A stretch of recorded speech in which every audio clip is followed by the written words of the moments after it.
Insuperável, aqui é sempre melhor. Insuperável. This is an independent production, and all the opinions expressed by the program participants and their contents are solely their responsibility and don't reflect Radio and Super Rebels' opinion. Esse programa é uma produção independente e todo conteúdo é de responsabilidade de seus idealizadores. Vamos chegando, sexta-feira lindíssima de informação. Já tem Pimenta nos Olhos com Johnny Pimentel, tem Inteligência Artificial com o engenheiro Eduardo Ribeiro. Vem comigo, aqui é sempre melhor.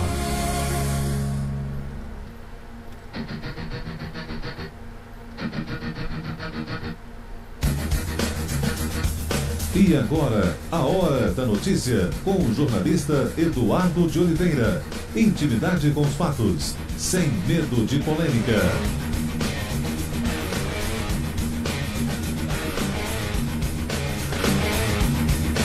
Ainda hoje tem Inteligência Artificial. O engenheiro Eduardo Ribeiro explica como funcionam hoje os carros que têm AI. Daqui a pouco os detalhes.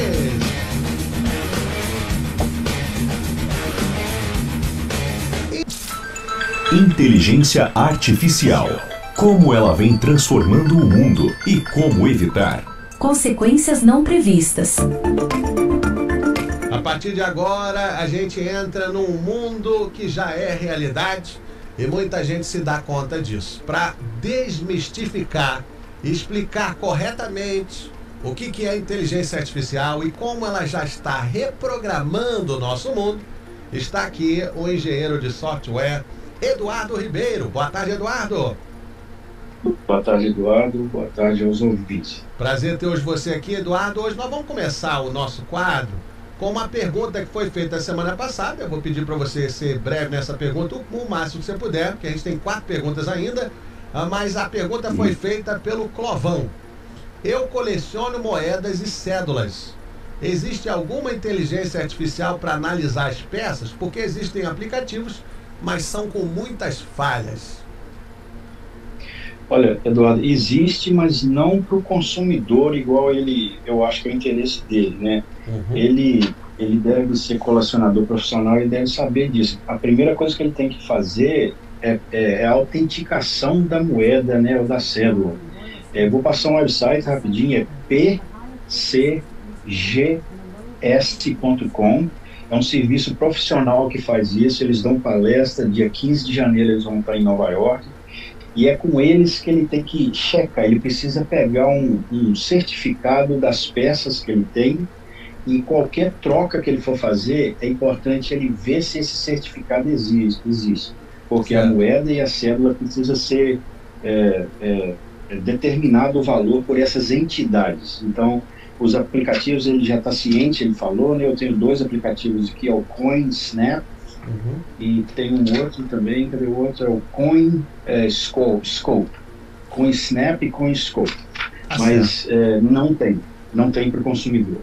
Tá certo, é um assunto sensível, né? Porque quando se fala de moeda, ninguém quer que a inteligência artificial chegue a ponto de copiar a moeda, e por isso que essa área até deve ser regulada. Mas vamos lá.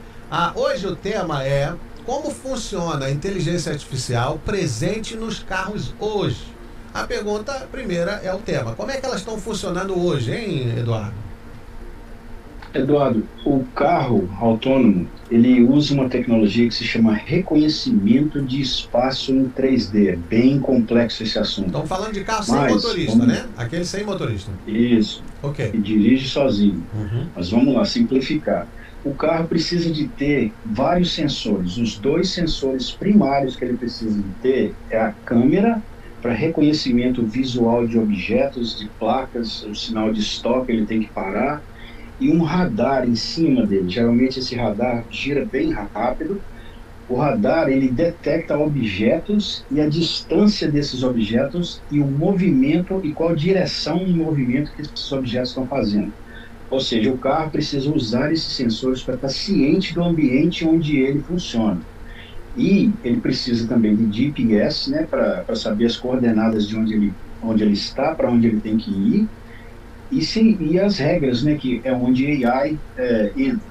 Depois dos sensores, do equipamento todo funcionando, a AI toma as decisões baseadas no banco de dados que ele tem que seguir, entendeu? O reconhecimento visual, por exemplo, o radar detectou um objeto, a câmera tenta detectar, é uma pessoa, é um veículo, qual veículo que está movendo, diminuiu a velocidade, etc. Ele precisa estar ciente das coisas, que são sensores que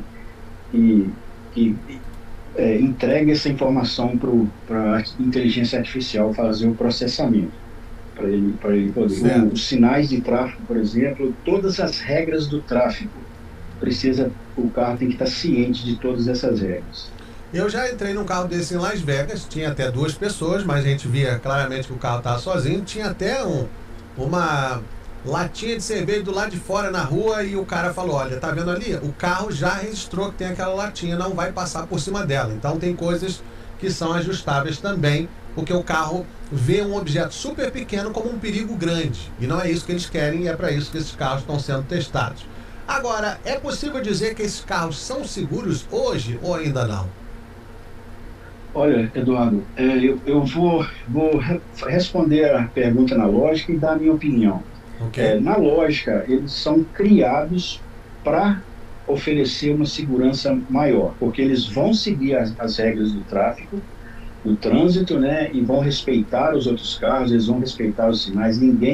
Um carro autônomo não vai tentar acelerar para passar no sinal amarelo, ele é suposto a ser, a intenção, o plano é esse, em fazer ele mais seguro. Mas para isso acontecer, Eduardo, está muito cedo ainda, essa é a minha opinião. O carro autônomo, ele precisa estar ciente de mais dados. É muito confiado no carro sozinho a tomar decisões. E, por exemplo, até nós, seres humanos, quando você chega numa encruzilhada e se tem uma construção, aquilo é confuso até pra gente. Se você vai num lugar novo, se é a primeira vez que você vai dirigir em Downtown Boston, no centro de Boston ou de Nova York, você se perde, a possibilidade de se perder é enorme. Mas a inteligência artificial não é que não sabe, mas não foi projetada para se lidar com quando se perder, entendeu? Então isso pode causar um problema grande. Eu acho que futuramente vai ser, mas agora, no momento, eu pessoalmente, posso estar até errado, Eduardo, ser bem sincero e transparente, mas eu pessoalmente eu não confio. Certo. Ainda não. Preciso de mais dados. Você que sintonizou na Rádio Superágua, eu estou conversando com o engenheiro de software, Eduardo Ribeiro. Ele tem projetado soluções para muitas empresas, trabalha para uma grande empresa que faz trabalho na área médica e é realmente um cara com muita experiência em programação. Olha, por que ainda acontecem acidentes com esses carros autônomos? Não era justamente isso que eles queriam resolver? Ou seja, a máquina pode evitar acidente de maneira melhor do que o homem? Olha, tem uma disciplina na programação que se chama declaração condicional de programação. Para responder a pergunta, por que os acidentes acontecem? A resposta rápida é cenários incomuns. Tanto para nós, seres humanos, como para a inteligência artificial, pode ficar confuso, porque, como eu citei, a área de construção, por exemplo, ele pode não saber o que fazer. Mas o importante, que eu acho mais importante de não saber o que fazer, mas adicionar um sistema de segurança sobre o que fazer se não sabe o que fazer, por isso que esses carros estão parando às vezes na estrada e está fazendo raiva nas pessoas, mas esse é o correto deles fazer. Se fica muito confuso, diminui a velocidade e para. A outra coisa também, são mais duas coisas, erros humanos. Inteligência artificial, ele tem que dirigir, agora a gente sabe, entendeu? Até, infelizmente, aconteceu um acidente que morreu 2 brasileiros aí, um dos rapazes eu conheço, é o Bruno, foi por causa de responsabilidade, a mulher, eu acho que virou e bateu na frente do carro, esbarrou no carro, ele perdeu o controle. Ser humano, o ato do ser humano, o erro humano, é muito difícil para a inteligência artificial lidar com isso também, ele não sabe o que fazer, é muito imprevisto. E as limitações técnicas, entendeu? De neve, chuva, Se ele usa radar para detectar objetos, o radar manda um sinal de rádio e onde o sinal encontra um objeto, aquele sinal bate no objeto e volta para o sensor. E a chuva pode confundir ele totalmente, entendeu?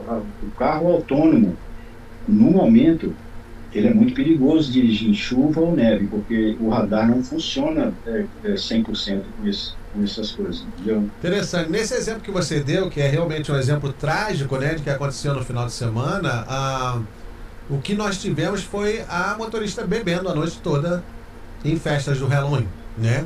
Isso, obviamente, a máquina não vai ter, né? Então, tem várias áreas de que a inteligência artificial pode melhorar, sim. Mas a gente tem que também prever que isso vai ocasionar muitos empregos que podem ser perdidos. Por exemplo, a área de body shop, né? Se não tem batida, não tem conserto, não tem emprego. Então tem outros reajustes aí. Funcionamento na prática. Até a Tesla já tinha falado que, olha, nós estamos totalmente preparados, depois retirou essa declaração do seu piloto automático. Como é que funciona na prática hoje? Olha, a verdade é o seguinte, de novo, a minha opinião, porque como você acabou de dizer, a resposta para essa pergunta ainda é indefinida. Alguns falam que está pronto, mas é o seguinte, para a autonomia nos carros funcionar com perfeição, é preciso que os carros se comuniquem um com o outro. Vamos imaginar você viajando de Boston para Nova York. Os carros autônomos precisam, do seu ponto de partida até o seu destino, eles precisam conversar um com o outro, eles precisam acontecer um acidente em algum lugar, um carro comunica com o outro, transmite, todos os carros estão cientes do que está acontecendo na estrada, se tem tráfego em algum lugar, e esse sistema ainda não existe, entendeu? Está muito dependente em um carro aqui e um outro ali, mas eles precisam comunicar um com o outro, precisa de saber, em inglês a gente fala situation awareness, né? A noção da situação o tempo todo. E quando isso acontecer, aí essa prática vai estar segura e aí vai ser legal, porque vai praticamente tirar o ser humano das decisões que, infelizmente, a verdade é péssima no tráfico, entendeu? Todo mundo a maioria, né, vamos dizer assim, se torna um valentão no tráfico, entendeu? E isso causa desastres igual aconteceu com o Bruno. Certo. Mas se for possível substituir esse elemento humano incontrolável, por exemplo, vamos dizer assim, eu nem tenho a palavra para isso, aí sim vai ser uma coisa legal, vai parar muitos acidentes, vai economizar, etc, etc. Mas está muito longe ainda disso. Verdade. Olha, isso é uma explicação teórica básica, a gente vai continuar acompanhando estudos, eu fico fascinado por esse tipo de coisa, né? Só o fato dele estar falando que os carros podem se comunicar entre si, o ser humano se comunica no olhar, ó, eu estou aqui com o meu carro, o outro vai passar e eu pisco e tal, vai, não vai. Se os carros tiverem um sistema muito mais fácil de fazer isso, a gente soluciona um monte de problema na estrada. Não vai ter road rage, né? De ficar com raiva, porque a máquina que está dirigindo, eu vou ganhar aqueles minutos ali. Já pensou eu dirigindo para Nova York, o carro dirige, eu tenho 4 horas para fazer o que eu quiser dentro do carro? Dormir, ler, conversar com os outros no telefone, ver vídeo, ver filme. Ou não é uma nova realidade? E essa nova realidade a gente quer trazer aos poucos aqui no quadro Inteligência Artificial. Meu amigo Eduardo Ribeiro, muito obrigado pela sua participação hoje. Quem tiver pergunta, manda aqui pra gente.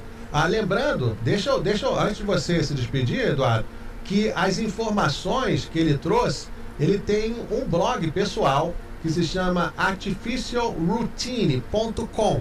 Routine de rotina. artificialroutine.com. Fácil de encontrar esse blog, não é, meu amigo? Sim, e eu estou sempre falando também sobre o livro, entendeu? Sobre fake news e tal. Toda informação passada precisa de pontos de partida para investigação mais à frente. Então, tudo que eu falo aqui no seu programa tem material lá para as pessoas checarem, investigar, entendeu? E tá a certo. partir daí, entendeu? Estudar mais sobre o assunto. Tem todos os recursos sobre o que eu falo. Tá certo, meu amigo, muito obrigado, bom final de semana para você, tá bom, Eduardo? Para vocês também, Eduardo. Muito obrigado. Obrigado. Esse é Eduardo Ribeiro, engenheiro de software, falando ao vivo conosco. Boa tarde, Edu. Eu conheço o Eduardo, ele é muito bom no que faz. Eduardo Ribeiro, né? Ele cuidava de todos os equipamentos da igreja São Tarcísio. É esse mesmo, hein? Esse mesmo.